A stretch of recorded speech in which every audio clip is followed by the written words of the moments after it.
Porque o sucesso, ele não está voltado somente para um espírito de liderança, nem de criatividade. Ele é guardado para as pessoas que resolvem pagar o preço dele. Então o sucesso é uma questão de persistência, um sonho e persistência. Não adianta você persistir naquilo que você não sonha. E não adianta você sonhar naquilo que você não vai persistir.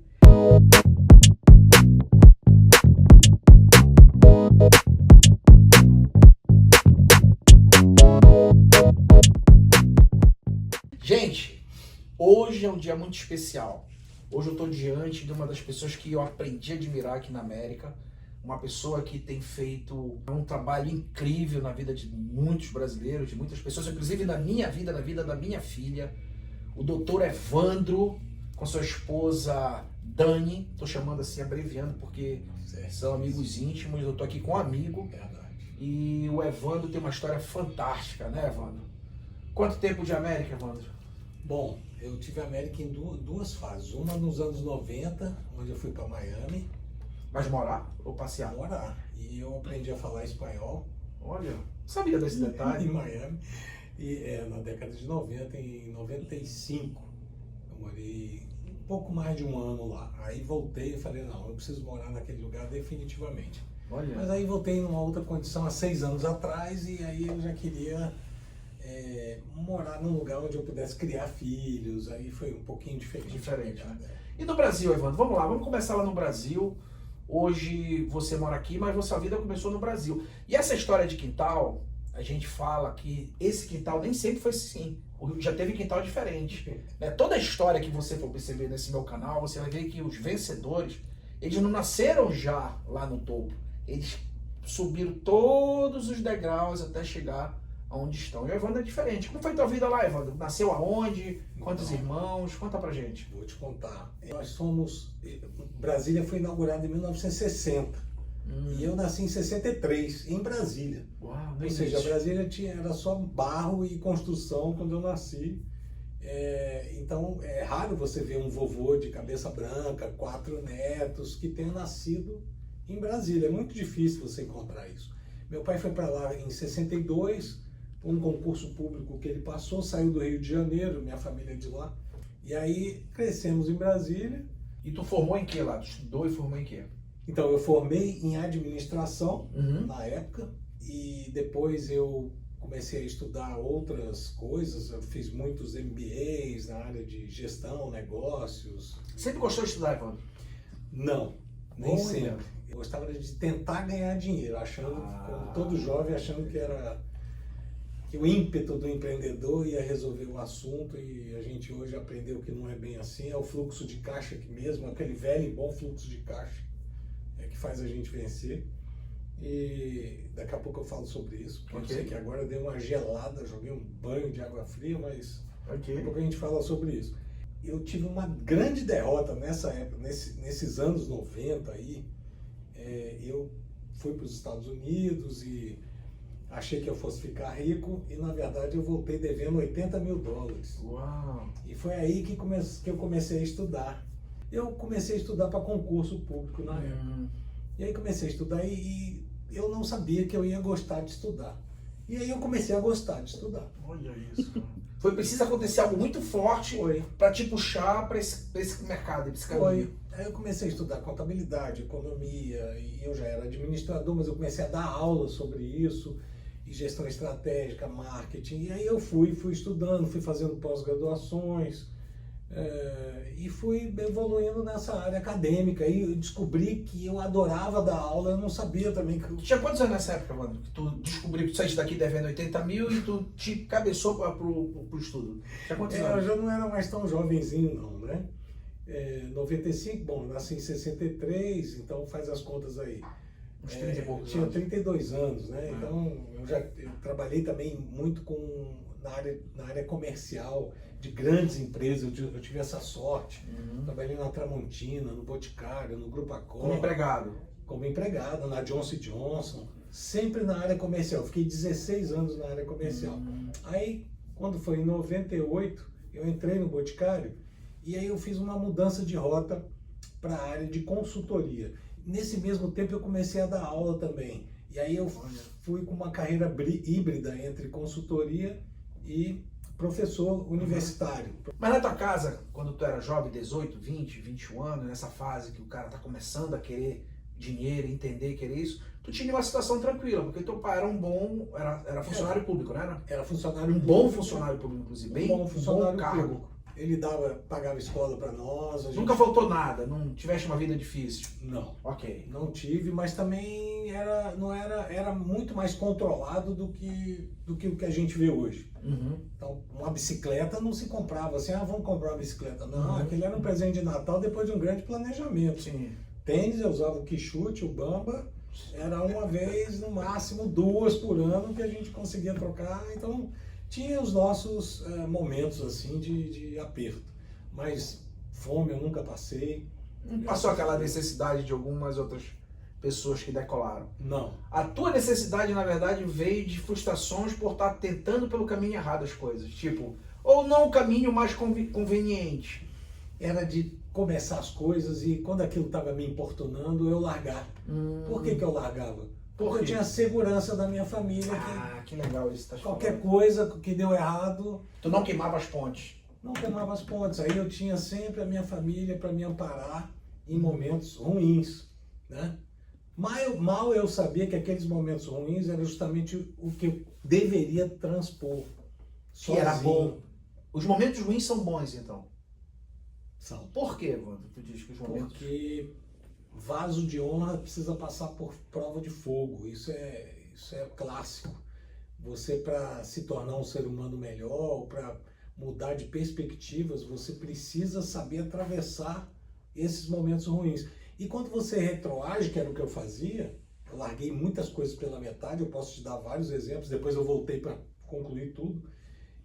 E quando você volta, é como se você não tivesse cumprido aquela etapa, e aquilo vai acontecer de novo na sua vida, e você vai ter que passar. Se você não passar, vai acontecer de novo, e de novo, e de novo, e você vai ser reprovado quantas vezes tiver que ser até você passar. Até enfrentar e passar. Até enfrentar e passar. Então a ponte realmente ela só serve de lembrança. O sofrimento, infelizmente, o sofrimento é uma das maiores bênçãos que existe para você se aperfeiçoar e triunfar.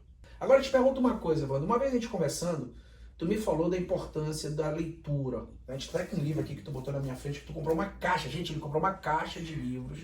Uma caixa, pra te ter ideia. Quando a gente fala que as pessoas de sucesso, as pessoas que têm bons resultados, elas se preparam, eu tô dizendo disso, acabei de entrar aqui no escritório dele, ele abriu a caixa, olha, comprei uma caixa de livro e já jogou isso aqui na minha frente, que eu amo, inclusive, Pense e Enriqueça. Até que ponto essa literatura te ajudou, Evandro? Eu, não só essa, mas eu tive algumas literaturas de momentos, assim, eu me lembro, eu posso te dar alguns exemplos bem legais. Por exemplo, quando eu estava me apaixonando por economia, eu li um livro do Leo Huberman, que foi assim, é um clássico da literatura que explica a história através da economia e a economia através da história. Chama A História da Riqueza do Homem, né? E aquele livro me impactou. Eu falei, nossa, eu estou entendendo bem melhor a economia daquilo que eu estou estudando depois desse livro. E aí eu começava a ler vários livros de economia. Aí depois em outro período, eu era um analfabeto emocional de primeira categoria. Eu não tinha muita paciência, eu era muito técnico e não tinha muita paciência com situações que envolvia o emocional do ser humano. E eu paguei um preço muito alto por isso. Olha. Por ser muito... E eu achava que aquilo era uma virtude minha. Eu sou muito original. Original não. Às vezes eu era mal educado, às vezes eu era inconveniente. Tudo que eu achava de bom, na verdade, era um subterfúgio daquilo que eu não conseguia avançar. Uhum. E aí um dia eu li A Inteligência Emocional do Daniel Goleman. E eu não entendi muito bem, porque aquele livro era muito técnico, de saúde. Né? Tem uma área muito técnica, de termos de saúde. Aí eu ouvi uma palestra dele no Sebrae, na época eu já era parceiro do Sebrae, de 1 hora mais ou menos, ele explicando o teste do marshmallow e tal. E aquilo eu tomei como sendo verdade. Eu comecei a buscar outras literaturas na área de inteligência emocional e também inteligências múltiplas do Howard Gardner, que é colega do Daniel Goleman dentro de Harvard, setor de psicologia, e eu me apaixonei, comecei a fazer palestras sobre inteligências múltiplas, e palestras, aquilo, eu venci, não venci, eu não sou mais analfabeto emocional, mas eu já saí já estou na high school, vamos dizer assim. Entendi. Um pouco na high school, mas ainda não me formei na faculdade, não. Eu estou terminando a high school, ainda preciso fazer a faculdade, o mestrado e o doutorado em emoções. E é engraçado falar isso, eu sempre comentei com a Lia desde que eu te conheci, porque eu sou um cara que sou observador nesse aspecto, porque eu também aprendi na dor a questão da inteligência emocional, a identificar minhas emoções, a saber como lidar com elas, com a dos outros, tudo aquilo que ele ensina. E eu aprendi na dor também, porque eu era muito grosso também. E hoje, quando eu vejo uma pessoa habilidosa, eu admiro. E eu sempre disse, cara, uma das coisas que eu admiro no Evandro é a habilidade. E tá ouvindo isso de ti, pra mim, é legal, porque mostra para as pessoas claramente que elas podem reverter. Porque eu costumo dizer o seguinte, que o que a gente lê, não é que é isso que vai trazer o resultado, mas isso que tu aprende aqui te direciona para tua ação e em direção ao resultado. Sim. Tudo é ação. Então tu precisaste querer mudar. É verdade. E pagaste um preço por isso. Paguei um preço por isso. E não me arrependo, não me arrependo. A história mesmo desses livros, assim, que você está enaltecendo nesse momento, né? A gente pode colocar o Daniel Goleman, o Napoleão Hill, a gente pode colocar o Dale Carnegie, a gente pode colocar aí tantos outros bons livros dessa área. Foi uma outra fase da minha vida. Sempre os livros me acompanharam. Tenho até hoje, a minha fase o livro mais impressionante, mais impactante da minha vida realmente foi a Bíblia Sagrada e todas as literaturas que tem a ver com isso, mas assim, esse aí também teve o meu momento e eu aprendi uma coisa muito importante, porque o Napoleão Hill, ele foi contratado pelo Império do Aço, pelo Andrew Carnegie, nos primeiros anos do século passado, para fazer uma pesquisa científica sobre como que as pessoas prosperam. Ele fez uma pesquisa, na verdade, com os 500 mais ricos dos Estados Unidos. E a pesquisa durou muitos anos. E ele observou um ponto em comum com todo mundo, que é resumido naquela célebre frase que está bem ali, que diz: conheço pessoas que triunfam e sempre triunfarão. Sabe por quê? Eu lhes direi o porquê. Porque nunca desistem de seus sonhos e sempre terminam aquilo que começam. Caraca, bicho. E essa frase tem tudo a ver com o sucesso.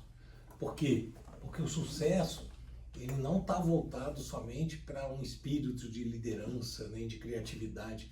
Ele é guardado para as pessoas que resolvem pagar o preço dele. E o preço dele nem sempre é saboroso. Nem sempre é saboroso. É tijolinho por tijolinho, sabe? Sim. Construir uma coisa, vai tijolinho por tijolinho. Porque quando você começa tentando construir tudo ao mesmo tempo, a casa desmorona. E o primeiro corte que você tiver na sua mão, você vai querer desistir daquilo lá e tal. Mas não. Se você tem um plano e segue esse plano com determinação, você vai sair do outro lado.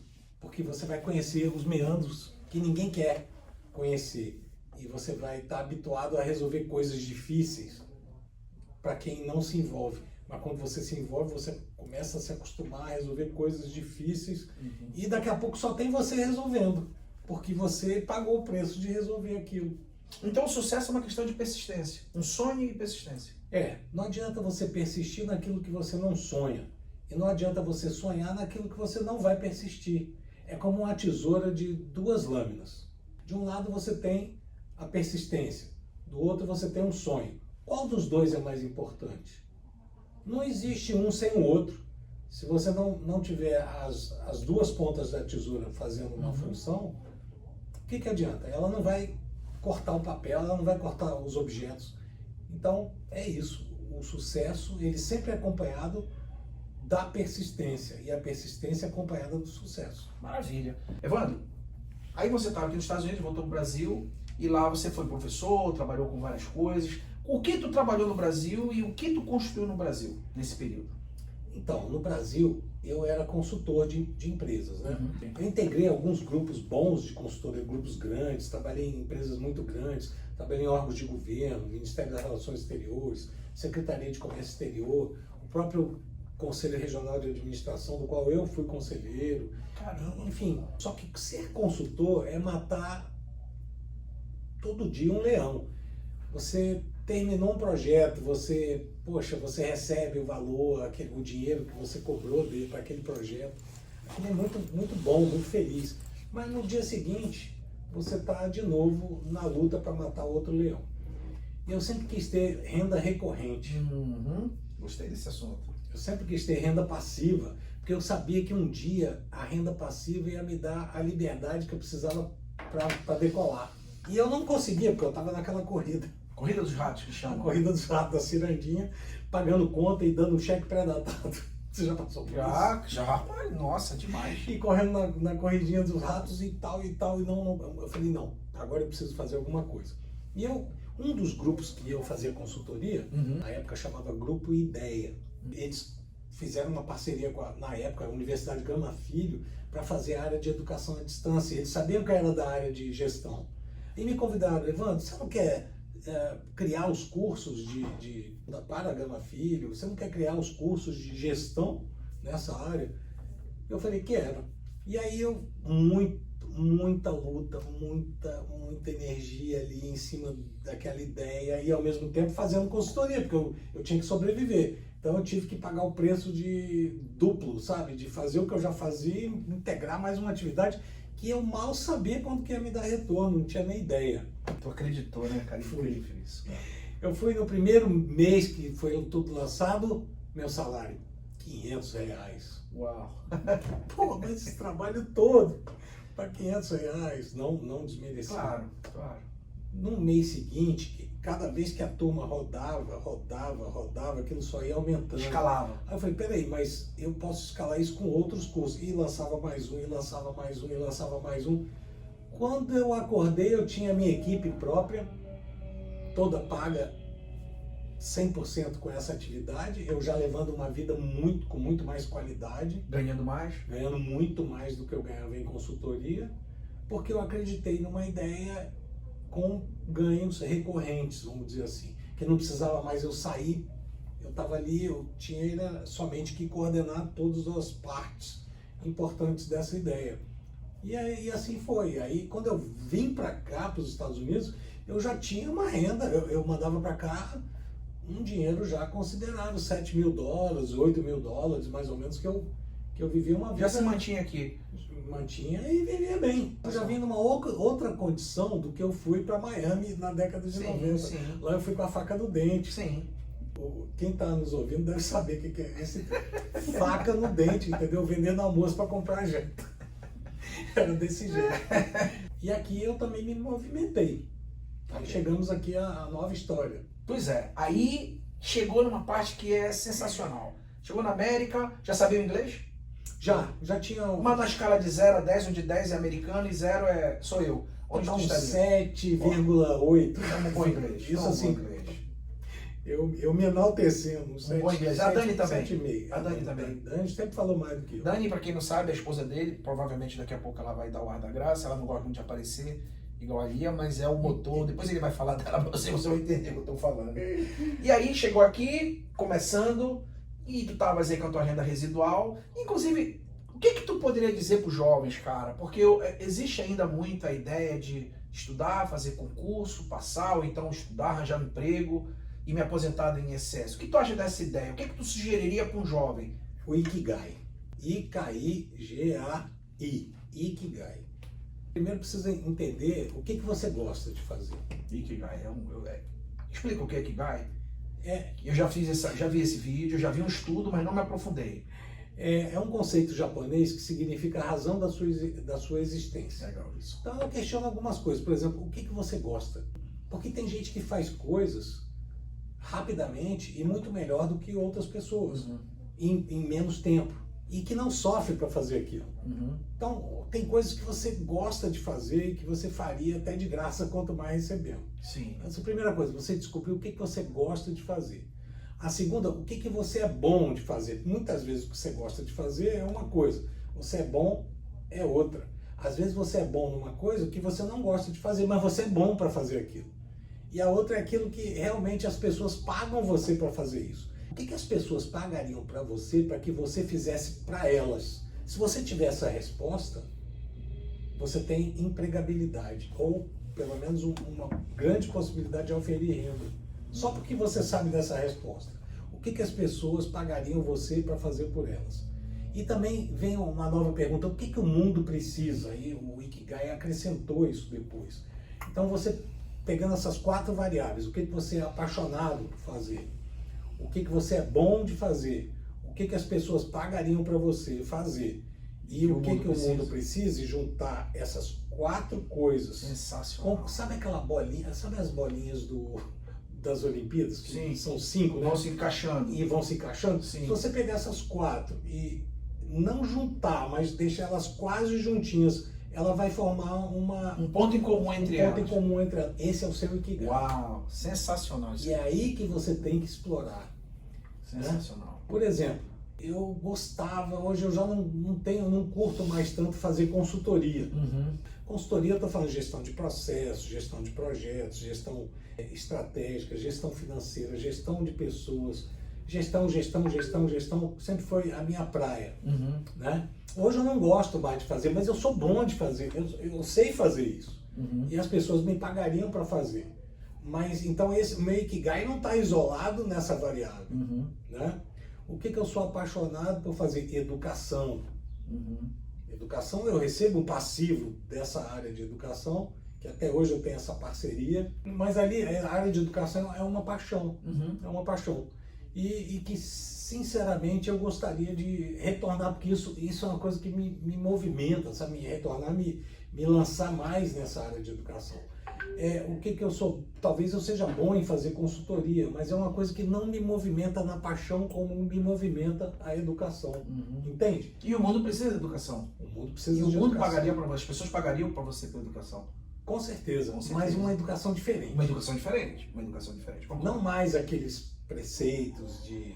Da era industrial. É de outra era. E nem esses que têm uma agenda comum na Europa. Né? Eu acho que o mundo precisa de botar os jovens praticando para da prática tirar a teoria. Muita gente fala da teoria à prática, Não.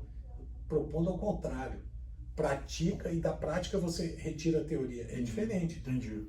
Se eu boto um grupo de jovens aqui para fazer alguma coisa e depois, em cima do que eles estão fazendo, eu dou uma aula, você está modificando a ordem da história. Se eu faço um curso de inglês voltado, por exemplo, eu vou lançar um curso de inglês voltado para a área de gestão. Só vai se conectar nesse curso aqueles que gostam de gestão. Então, quando eu falar de budget, de management, as palavras que vão acontecer dentro desse escopo vão ser muito mais bem recebidas pelas pessoas que gostam da área de gestão. Uhum. Concorda comigo? Concordo. Então, acho que a educação hoje ela precisa ser experimentada na prática. Poxa, é muito legal as ferramentas que hoje você tem, coloca um capacete, assiste uma aula, um capacete com internet das coisas, IoT, você vai estar lá naquele ambiente onde o professor está dando aula, mas ainda assim você precisa se ligar em temas que você é apaixonado, que você gosta. E ali você tem uma potencialidade muito maior de absorção do que aquele que só assiste passivamente uma aula. Concorda comigo? Concordo plenamente. E aí, enfim, quando você encontrar esse Ikigai, essa junção dessas coisas, e fala, puxa vida, eu nasci para fazer isso e eu não sabia. E às vezes você acha que não sabe fazer nada. A Magnolia, você já viu? A Magnolia é uma loja de bolos que tem em Nova York. As 2 meninas lá que começaram a Magnolia nem sabiam o que queriam ser da vida. O que vocês sabem fazer? Bolo. Vai comer um bolo na Magnolia. Você pega a senha para entrar. Olha. Por quê? Porque elas sabiam fazer bolo e sabiam de verdade. Né? Você pega um músico. Hoje você entra na internet, você contrata um músico para fazer um jingle para a tua empresa. É um negócio que as pessoas criam porque tem aptidão para música. Tenho N exemplos que eu poderia aqui discorrer sobre pessoas que às vezes executam coisas que aparentemente são simples, mas que elas têm ótimos rendimentos porque fazem a coisa como deve fazer e tem Entendi. Público para pagar. Entendi. Olha os marceneiros nos Estados Unidos. Você não acha marceneiro. Os marceneiros escolhem onde que eles querem trabalhar. Eu nunca tive reprovação de marceneiro, né? Reprovação de marceneiro nos Estados Unidos. É difícil reprovar um marceneiro. Olha. E é uma atividade de habilidade manual, prática, né? É uma pegada bem legal. Bem, quais as vantagens e desvantagens que você vê em migrar para os Estados Unidos? Muito bom. Ótima pergunta. Bom, vantagem. Muita gente já conhece essas vantagens. Estar num país com muita segurança, onde num calor enorme você pode deixar seu carro ligado no estacionamento enquanto você vai pegar alguma coisa no comércio e voltar e seu carro está lá e ninguém abriu. Você pode também contabilizar como vantagem a infraestrutura dos Estados Unidos em termos de tudo, de hospitais, de diversão, de vida digna, vida justa. Esse país é uma bênção, esse país é maravilhoso. Desvantagem aqui é quem vem realmente com a faca no dente, achando que pode chegar e comprar o carro do sonho. Aí junta um dinheiro, vem aqui, já se endivida e já vai, não, porque eu quero, aí já faz um financiamento contando que vai fazer uma atividade ilegal, às vezes não tem work permit, vai trabalhar, não só para sobreviver, mas para pagar o bendito carro que ele queria comprar, porque aqui era mais barato, não sei. Aí já começa tudo errado, sabe? Já começa a vida se complicando. E Estados Unidos não aceita desaforo. Não aceita desaforo. Todas as pessoas que falam mal dos Estados Unidos, raramente, de todas elas, você acha que tenha documento. Porque quem tem documento para estar aqui, normalmente não fala mal, ama esse país. Quem tá em condições legais aqui, normalmente só contabiliza a vantagem. Quem volta para o Brasil e fala mal é quem realmente fez as coisas erradas. Abriste uma empresa aqui, e essa tua empresa ela faz o que, basicamente? Então, ela nasceu de uma necessidade. Como assim? O que aconteceu? Aquele dinheiro que eu falei que eu ganhava do Brasil para cá, o dólar estava 3,50, 3,70 foi a minha projeção para vir para cá. E a coisa aconteceu muito rápido, 3,70, 3,80, 3,90, e quando você vai trocar reais por dólar, você já viu, né? Uhum. E eu fui um cara que eu não trabalhei antes do work permit. Eu esperei realmente a permissão de trabalho e na mesma semana que eu recebi, eu abri a empresa. E da onde surgiu isso, essa ideia? Eu fui contratar uma empresa de imigração para poder fazer o meu visto EB2NW e na época, porque eu tinha um bom currículo, me cobraram somente $25 mil. Uau. Eu me lembro que eu tinha nessa época, além de ter uma casa muito boa no Brasil, eu tinha $32 mil guardados. Esse era meu dinheiro, 32. Porque mesmo eu ganhando bem, eu não guardava, eu sempre movimentei, sempre vivi com esse dinheiro e nunca me preocupei muito em guardar, como hoje eu me preocupo, apesar de que eu continuo sem guardar muito, mas isso é papo para outra. Aí o que aconteceu? Eu falei, poxa, eu vou pegar 25 mil dos 32 mil. Ainda falta as taxas, você vai gastar 32 mesmo. Eu vou gastar todo o meu dinheiro. Aí eu falei, peraí, mas como é que faz isso? Como eu sabia que no EB2NW eles usavam business plan. E uma das coisas que eu mais fazia no Brasil era justamente business plan.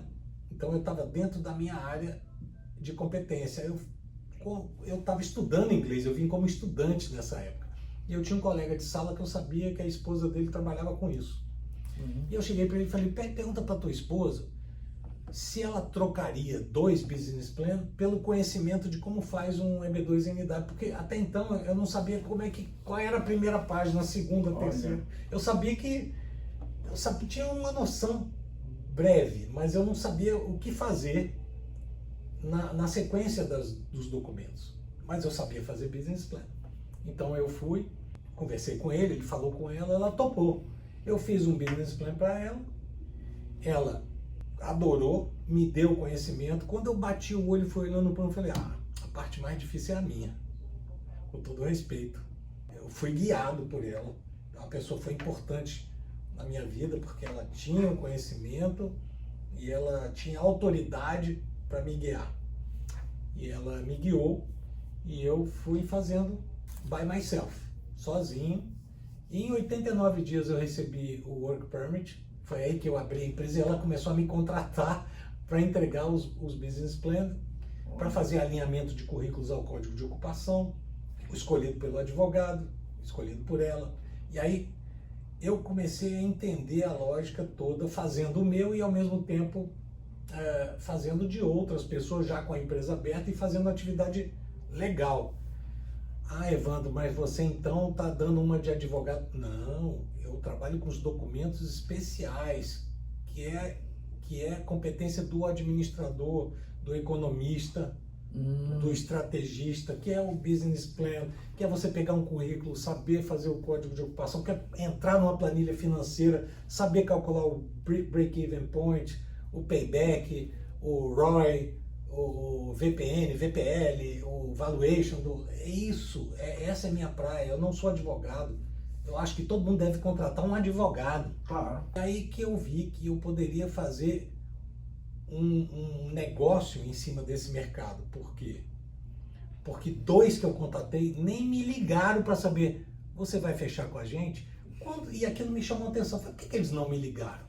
Tudo bem que eu não tenho cara de rico, mas eu tinha o dinheiro para pagar à vista o pleito. Por que eles não me ligaram? Aí eu falei, esses caras estão cheios de trabalho e não estão tendo braço e perna para fazer o atendimento. Já sei o que eu vou fazer, eu vou trabalhar com eles. Ao invés de eu concorrer, dar uma de advogado que eu não sou, eu vou completar o trabalho deles. E aí abri a ProEx Venture, que se você entrar no site, você nem lê a palavra imigração. Você só lê Business Plan. E Business Plan a gente faz Business Plan para imigração, principalmente para os advogados de imigração, para as empresas de imigração. A gente faz Business Plan de mercado, calcula qual é a possibilidade, qual é o melhor ponto, qual que é, enfim, produto, preço, praça, promoção, qual é a estrutura mercadológica que vai beneficiar quem pretende empreender nos Estados Unidos. A gente faz isso com muita assertividade. A gente faz business plan para financiamentos europeus, financiamentos americanos. A gente se aprofundou e se especializou em business plan. Essa foi a trilha. Business plan principalmente voltado para os escritórios mesmo de imigração. E eu vi que a coisa veio muito bem, porque eles começaram a contratar mais coisas e mais coisas e mais coisas dentro do escopo que permite ao administrador, ao economista, ao contador executar suas atividades. Né? No meu caso, o administrador. Então eu tinha, no Business Plan você tem a estrutura de sumário executivo, análise estratégica, análise mercadológica, plano operacional e plano financeiro. São essas 5 que sustêm um business plan. Eu já tinha dado aula de tudo, tinha MBA de tudo, eu tinha pós-graduação, eu tinha formação para isso e eu me aprofundei nisso. E vi que era bom. Como o Papai do Céu fez o homem. Viu que era bom. Eu vi que era bom. Eu vi que era bom, minha vida estava mudando, inclusive aqui financeiramente falando. É como se, uma comparação final nesse assunto. Imagina que você acha um garimpo de ouro. Aí lá vão vários garimpeiros no sonho de buscar ouro, certo? Uns vão achar, outros não, outros vão voltar derrotados. E eu fui para lá para vender a pá e a peneira.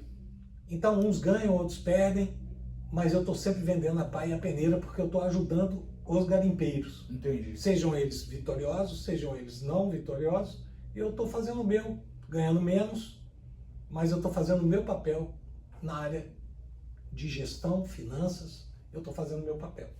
Eu vi recentemente você trabalhando com, ajudando empresas a se instalarem aqui nos Estados Unidos. Sim. Como é que é esse processo? Como é que é isso? Então, nós somos filiados à ABF, que é a Associação Brasileira de Franchise. Nós somos reconhecidos e podemos usar o selo da ABF como fornecedores internacionais. Então, as empresas que querem vir para os Estados Unidos, fazer a sua internacionalização de negócio, nós auxiliamos todas as etapas. Nós temos aqui braços e pernas para fazer isso acontecer, principalmente cabeça.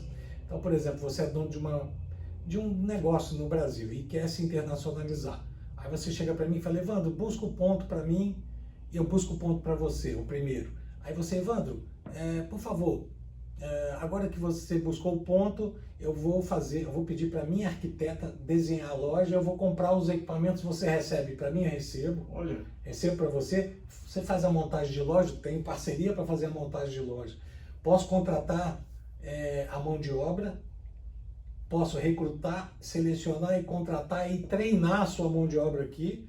E ainda instalar os softwares de controle de gestão da loja. E quando você chegar aqui, você só chega para a inauguração com a chave na mão, está aqui a sua loja, pode começar a operar. Ah, mas eu quero também fazer franchising dessa loja, eu quero crescer, eu fazer contratos de licenciamento de marca. A gente faz, a gente elabora o contrato, tanto de licenciamento de marca, quanto de manual de operação de loja, o que seria a circular de oferta de franquia. Aqui também a gente elabora, a gente coloca um site que o próprio o potencial cliente ele pode também calcular qual seria o faturamento daquele negócio, qual seria o lucro daquele negócio, a partir do input que ele dá, e aí ele, sabe, a gente pode também fazer a supervisão dessas lojas de maneira extremamente eficiente. Já tivemos consulta, inclusive de fábrica, da Suécia para vir para cá, para a gente acompanhar e fazer o desenho de todas as fases, dos milestones, até chegar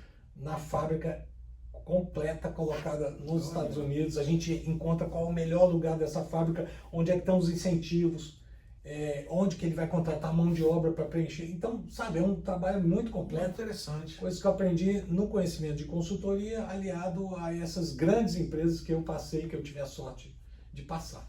Beleza, e hoje você está aqui com sua esposa, sua filha, e como é que está a sua filha nesse mundo? Nossa, ela tem quantos anos hoje? Ela tem 16 anos. Então ela chegou aqui com 10. Chegou aqui com 10 anos. Tá. E ela já chegou adaptada, porque lá em Brasília ela estudava numa escola americana. Não era bilíngue, era unilíngue, era só inglês. E nem reconhecida pelo MEC era. Caramba.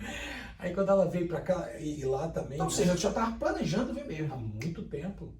A gente demorou. Eu me arrependo de não ter vindo para cá, de já não ter ficado desde a década de 90 aqui. Isso eu me arrependo. Eu deveria ter ficado há muito tempo. Eu só gosto do Brasil para comer.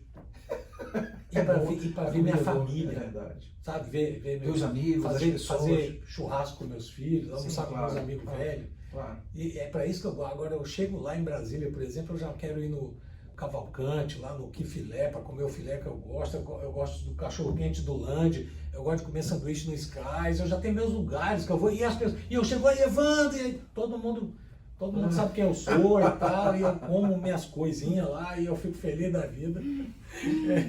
E aí é para isso que eu gosto do Brasil. Mas eu não deixei de ser patriota. Eu amo o meu país. Sim. Eu continuo amando mais ainda o meu país. Mas eu quero viver aqui. Entendi. Eu quero viver aqui para sempre. Entendi. Entendi. E a tua filha? Então, minha filha quando chegou, já chegou adaptada, sim, porque ela já estudava na escola americana e que já tinha o curso começando em agosto, terminando em final de maio. Mesma parada aqui. Mesmo aqui. Então ela já entrou no semestre certo, falando inglês fluente. De lá para cá, ela vem num sucesso crescente. Ela é aluna nota A, já foi premiada vários anos consecutivos por nunca não ter tirado um B. Ela sempre tirou A. Sempre, às vezes ela tira B, mas na hora da recuperação ela recupera o B em A. Eu sei que no final do ano ela sempre recebe, no final de cada semestre ela vem recebendo prêmios porque só tem A no boletim. E já tem várias ofertas de faculdade. Isso que eu ia te perguntar. Várias ofertas. Se ela estudar aqui na UCF ou na UF, provavelmente ela não vai pagar nem um centavo, porque ela deve ter bolsa integral. Mas se ela sair do estado da Flórida, eu sei que ela também vai ter uma bolsa muito boa. E ela está 100% integrada, assim como nós. E a tua esposa, cara? Me conta quem é a tua esposa nesse contexto todo de Evandro. Então, ela não está aqui, mas conta pra gente. A Dani é uma pessoa muito singular, né, em tudo isso, porque um sonho do outro, né? Eu me lembro que quando a gente namorava ainda e a gente estava em vias ainda de ficar juntos para sempre e tal, eu pedi para ela escrever 5 sonhos que ela tinha num papel. E eu também escrevi 5. Aí ela me deu os 5 dela. Eu falei assim, não, isso aqui não é para você ficar com isso e eu, não, ao contrário, segura os meus sonhos, me dá os seus. A partir de hoje, a minha única missão é cumprir os seus sonhos. Olha. E a sua única missão é cumprir os meus. Nós vamos disputar para ver quem vai cumprir o sonho do outro mais rápido e melhor. E aí, na mesma hora, eu tenho outros filhos no Brasil, eu queria fazer um cruzeiro com os meninos. Eu nunca tinha feito um cruzeiro em 2006. Aí, e para ela era casar, ter filhos e tal. Aí ela, não, vamos realizar isso agora. Então, vamos embora. Vamos para os Estados Unidos, pega teus filhos, vamos. Aí viemos para cá, fizemos o cruzeiro. Na volta eu falei, então só por causa disso agora nós vamos casar. Nós chegamos do cruzeiro... Muito legal isso. Nós chegamos do cruzeiro, digamos, em novembro, em janeiro, dia 12 de janeiro, a gente já estava casado. Sério? E aí um começou a realizar a vontade do outro. Então a gente habituou, a gente já sabe que só dá certo assim. Sim, claro. Porque nós somos, com o tempo vai passando, a gente se torna muito egoísta, né? Uhum. Eu tive outros casamentos, eu sei como funciona. Mas não, você sonhar o sonho da outra pessoa é legal. E esse negócio de morar aqui já estava no sonho dos dois. Isso que eu ia te perguntar, tava nos dois papéis? Tava nos dois. Morar nos Estados Unidos. Eu nasci para morar aqui. Ah, você veio por falta de segurança no Brasil? Não. Você veio porque o Brasil tem políticos corruptos? Também não. Eu já vinha com políticos bons ou ruins, eu nasci para morar aqui. Eu entendi. Não só aqui, mas em outros lugares. Eu não nasci para ficar preso num lugar. Entendi. Entendeu? Comprar uma casa para mim aqui foi um exercício de... Putz, eu vou comprar uma casa, eu vou ter que ficar nessa casa. Foi um exercício... Esse sim foi pela minha mulher. Entendi. Esse foi o sonho dela. Foi o sonho dela, Entendi. porque eu nunca pensei em me radicar em lugar nenhum. Eu queria estar exatamente como a gente está, porque hoje a nossa empresa ela tem nos Estados Unidos, tem no Canadá, tem em Portugal, e já tirei a identidade do Uruguai, vou montar também no Uruguai, vou morar em Paraguai, também Paraguai, Uruguai, e a gente tem representação na Coreia do Sul. Então minha ideia, o que eu gostaria de fazer é ficar circulando. Onde é que está calor? Está em tal lugar, então não quero, eu quero ir para o frio. Eu gosto de frio, eu não gosto de calor. E eu estou morando aonde? No calor, No calor. A gente faz 2 dias de frio por ano. É verdade. Mas por isso que eu viajo muito. Eu viajo para procurar para sair do calor verdade. e ficar... onde E ela eu trabalha contigo, a Dani? Ela te ajuda aqui? Como é que funciona? trabalha. Ela primeiro veio como esposa mesmo. Uhum. Né? Só que ela acabou sendo a pessoa que praticamente mais detém o conhecimento de tudo. Ela e mais uma ou duas colaboradores são profundamente técnicas e conhecedoras do que fazem. E ela acabou virando uma assessora, vamos dizer assim. E ela é perfeita para o que ela está fazendo. Para encerrar, Evandro, os meus seguidores, eles sabem que eu moro aqui e me acompanham. Muitos têm interesse de morar aqui nos Estados Unidos. Uhum. Se você pudesse dar um conselho para as pessoas que têm vontade de vir para os Estados Unidos, o que é que você diria para essa pessoa? É seu filho que está vendo ali, qual seria o melhor caminho para essa pessoa migrar para os Estados Unidos? Olha, eu diria o seguinte, sendo bem prático, Bem tá? prático. Sem ficar filosofando nada. Se a pessoa tem tempo para esperar, pode fazer um projeto de 2 anos antes de vir para cá, na maluquice, se ela puder esperar, faz um visto consular. Pelo Brasil, tira o visto pelo Brasil. Já vem para cá numa condição de... Já vem com visto. Já vem com visto. Muito interessante. A pessoa já ganha o visto de residente permanente lá. Ela chega aqui com 7 dias, o Social Security dela já está emitido. Com 50 dias ela já está com Green Card. E ela entra numa outra vibe, numa outra condição, se ela puder fazer o visto por lá. Eu optei por vir como estudante de inglês, porque eu queria desenvolver meu inglês aqui nos Estados Unidos. Então eu estudei muito inglês. Eu, diferentemente da maioria, o pessoal da minha sala sabe que é verdade. Eu tinha tudo anotado, eu tinha um cadernão que eu anotava todas as palavras que eu aprendia e tal. E eu mergulhei, né, como estudante de inglês. Estando aqui como estudante é que eu resolvi buscar o ajuste de status para o EB2. Depois de 1 ano e meio. Eu fiquei 1 ano e meio como estudante antes de buscar um ajuste de status. Porque tua intenção é realmente ela estudar. Então, assim, se eu fosse o seu interlocutor, o seu telespectador, eu faria assim, eu faria o caminho correto. Ou faria tudo do Brasil, esperaria lá, você ser aprovado na entrevista. Porque Porque no mesmo dia da entrevista, você passou, pegou seu passaporte com carinho, já pode ir para o aeroporto e pode vir, meu irmão. Ou então você pode ainda jogar 6 meses depois, você tem 6 meses para fazer isso, mas já vem numa outra situação, vibe, né? Ou você vem para estudar inglês, autorizado pelo Brasil, que é o melhor mecanismo é esse. Já autorizado com o intuito de realmente virar estudante. Virando estudante, você vai morar aqui e vai conhecer melhor. Que às vezes nem é tudo isso que a pessoa quer. Às vezes tem gente que não se identifica com isso aqui. Eu conheci um cara, um farmacêutico, que inventou ele ganhou um green card pelo EB2, chegou aqui. Não, eu tô com saudade da minha roça. Largou, devolveu o green card. Eu conheço também. E foi embora. Devolveu o green card. Entendeu? É difícil isso acontecer. É difícil. Mas acontece. É porque ele não conheceu as fazendinhas que tem aqui do lado. Claro. Se ele tivesse conhecido as fazendinhas, não ia mesmo. Eu tinha um amigo, cara, que ele veio pra cá como diretor do Citibank. O Citibank tirou o visto pra ele, tirou o green card. Ele se adaptou, disse não, morou aqui muito tempo e era um diretor de um banco. Então ele teve um acesso a muita coisa. Disse, não, cara, eu prefiro o Brasil. E voltou pro Brasil. Tem gente que é assim. Mas às vezes fica movido pela emoção, pega o avião de qualquer jeito, como tu disseste, chega aqui, faz um bocado de bobagem e volta falando mal ou vive aqui frustrado, porque não...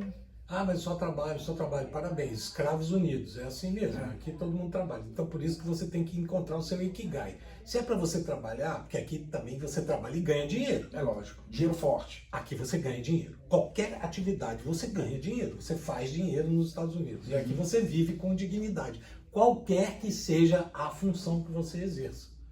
É verdade, Evandro. Aí você tem que ter cabeça para quê? Para regular a quantidade de trabalho com a quantidade de dinheiro que você precisa para ser feliz. E se o seu Ikigai está batendo nisso. Né? Eu e um amigo meu, a gente brinca falando assim, que os Estados Unidos é o país mais socialista que a gente conhece. Aí tá no socialista, não, você quer dizer capitalista. Eu falei, não, mas socialista mesmo. Por quê?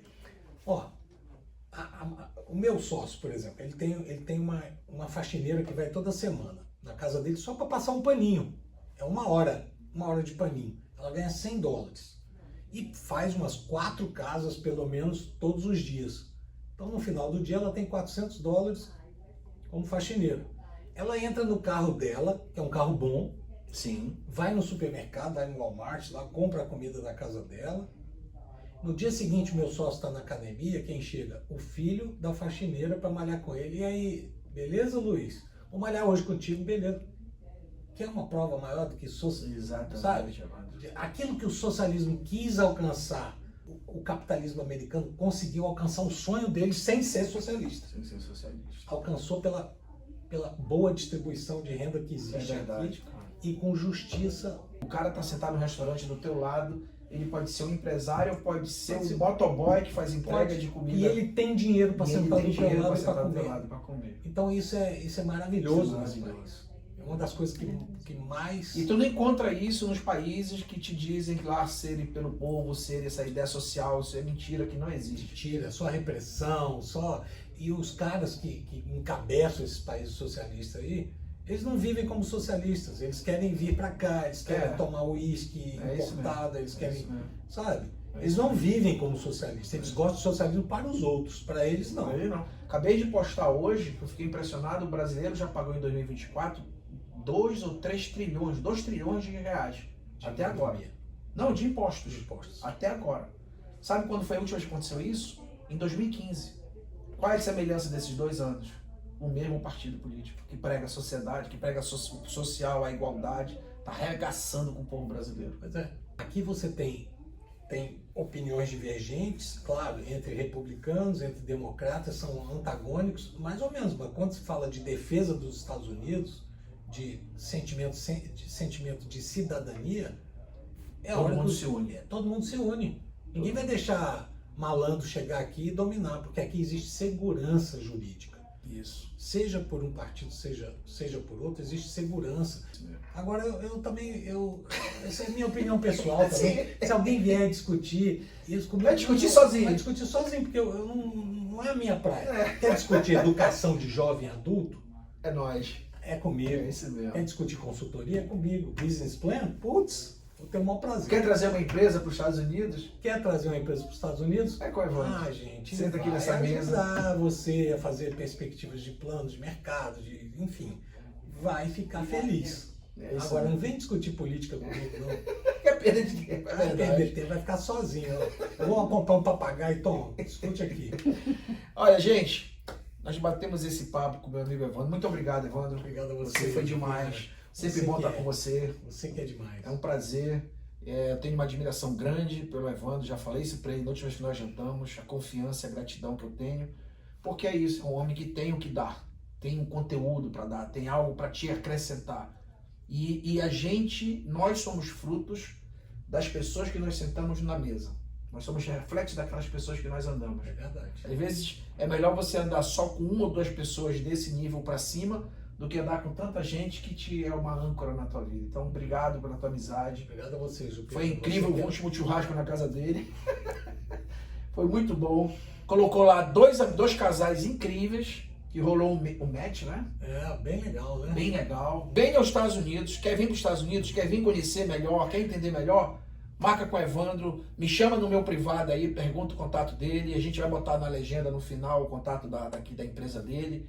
E quando você quiser saber mais sobre os Estados Unidos, como trazer sua empresa, quais são as vantagens e desvantagens, qual a melhor forma de chegar aqui, procura essa empresa aqui. Obrigado, Evandro. Obrigado a você. Obrigado, hein?